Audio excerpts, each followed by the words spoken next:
Gilas versus Lebanon. So, ang Gilas Pilipinas coming off a win kontra sa Qatar less than 24 hours ago. And yung Lebanon naman, missing a lot of key guys. Hindi to Team B pero hindi rin to Team A. Maraming kulang. And alam na rin naman natin yung result ng game na to. So, pag-usapan na lang natin ano yung nangyari and what to make of this game. So, sa first quarter, it was really Lebanon na yung nag-set ng pace ng laro.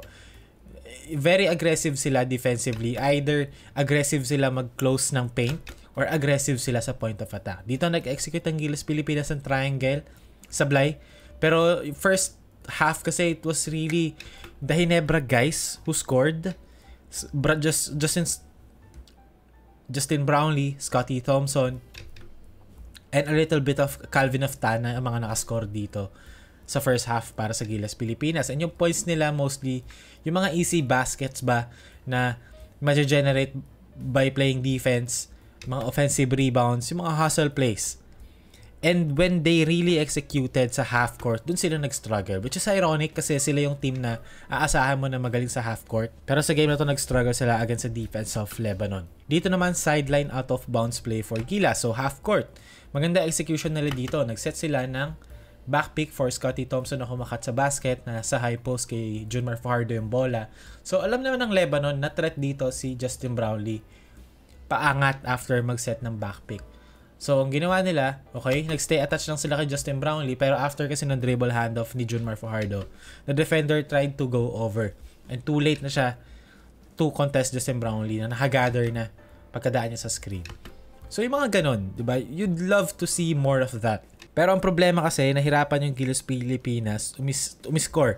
Kasi sobrang aggressive ng defense. Kung makikita nyo rito si Scotty Thompson, naka-triangle ang Gilas dito. Okay, 2 guard front, meron sa low post, meron sa sideline, meron sa pinch post.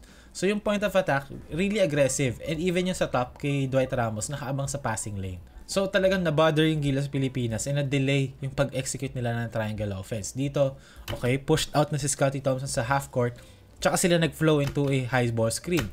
Kumbaga, iniwan na nila yung triangle. Last 12 seconds, nag-high ball screen sila for Carl Tamayo. And yung drop defense, okay, this is still drop defense. Ang dami nag-iisip kasi pag drop defense, nandito lang sa ilalim, andito, or andito. Pero when you say drop defense kasi, okay, ito yung level ng screen and naka-drop ka. So technically, itong number 3, naka-drop defense yan. So, there were 2 on the ball. Scotty, nag-go over yung defender niya and merong drop dito. So, meron kang short roll kay Carl Tamayo since high ball screen to. So now, pagkabigay kay Carl sa short roll, si number 8 nag-tag or nag-help dito sa nail, leaving Dwight Ramos wide open. So kapag ganito, nagko-collapse yung defense after ng short roll, nakakapag-generate ka ng longer closeouts. And then longer closeouts na yon, pwede mong atakihin. Since aggressive sila, mas mataas yung chance na ma-out of balance sila and ma-atake mo either off the dribble or step back, side step. Pero yung side step, step back na 3 points kasi na yan, ang dami nilang inattempt na ganyan this game. And result siya of Lebanon's defense, aggressive talaga sila, forcing Gilas Pilipinas to shots na they wouldn't normally take. Kasi kung malinis naman yung look, hindi mo na kailangan mag-sidestep, step back, or escape dribble to your spot. Kung meron ka ng shot attempt, meron ka ng shot attempt. And again, dito, transition of a good defensive possession, Scotty to Carl, and si Carl finding the better shot to Justin Brownlee sa transition. Dito, Gilas Pilipinas, they run their triangle, 2 guard front, Brownlee sa poste, Dwight Ramos dito sa corner, Edu sa kabilang side ng triangle. So dito, pass to the top sana kay Scotty, in-overplay ng defender since aggressive nga kasi sila sa point of attack and sa mga one pass away. So Scotty Thompson, nag-juke siya papunta sa direction na to, sabay cut papunta sa basket, forcing this guy to come over. Kasi syempre, threat na si Scotty dito. So, nag-help si number 3, extra pass punta kay Edu, floater, 2 points. Nakakapag-execute naman sila, pero not to the level na you'd expect them to execute their offense. Kumbaga, yes, may mga possession na they looked good, pero for most of the game, they really struggled. And it was really Justin Brownlee who took over the scoring department para sa Gilas Pilipinas. Dito, pinoste na nila si Brownlee kasi si Brownlee lang nakaka-score. Even Justin Brownlee nagsimula ng sumablay. Pero again, diba, it was the hustle na keeping them in the game. So 50-51 fourth quarter, pero bigla nang lumaylay ito kasi consecutive turnovers para sa Gilas Pilipinas. Again, they run their triangle, poste kay KQ, nasundutan. And again, Okay, kung Gilas nakakakuha ng easy points after a good defensive possession, ganun din sa Lebanon. Since yung Gilas kasi, alam mo yun, trigger happy sila sa pagpapaikot ng bola. Minsan, may mga times na they tend to do stuff based sa intuition. So, ano ibig sabihin nun? Kasi kapag meron kang system that encourages creativity, di ba? Pattern, creativity, read and react. Minsan, kapag nag-execute ka, nawawala ka sa lugar. Kumbaga, na parang nagiging routine siya. And kumare, makikita natin dito, pass to the top, papunta kay Newsome, kay Brownlee sa pinch post, inverted ball screen. So now, pagka-kick out kay Newsome dito, o kaya atakihin niya yung long close out ngayon. So now, kapag ganyan, drive ka dito, babasahin mo rito, ito. Mag-help ba sa akin to?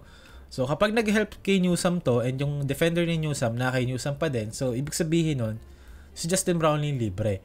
Pero again, okay, basa na ng kalaban, okay? Kumbaga yung scoring department, outside of Brownlee, Gilas Pilipinas locals only shot 12 out of 48 field goals. Which but they have to be better sa department na yan in the future kung gusto talaga nila maging consistent team competing against teams na mas malakas pa kaysa sa team A or B, ano man yung nasa gitna ng dalawang yon ng Lebanon. And this is going to be one of the things na they will try to figure out. Paano umiscore when the system is not systeming. The team outside of Brownlee kasi, in theory, maraming scorers. Pero in practice, minsan, nahihirapan din silang umiscore. Which, meron namang time to do that. Kasi nung nawala si Kai Soto na playmaker sa poste, it's up to the guys to really create shots. Kasi nung nandyan si Kai, diba, cut lang sila, nafi-feed na sila ni Kai Soto who draws a lot of attention. Pero ngayon, si Brownlee yun nakaka-draw ng attention. So, kailangan lang matutunan how to play off Justin Brownlee. So, Gilas Pilipinas was held to only 6 points sa fourth quarter. Natapos ang laro sa score na 75-54, panalo ang Lebanon.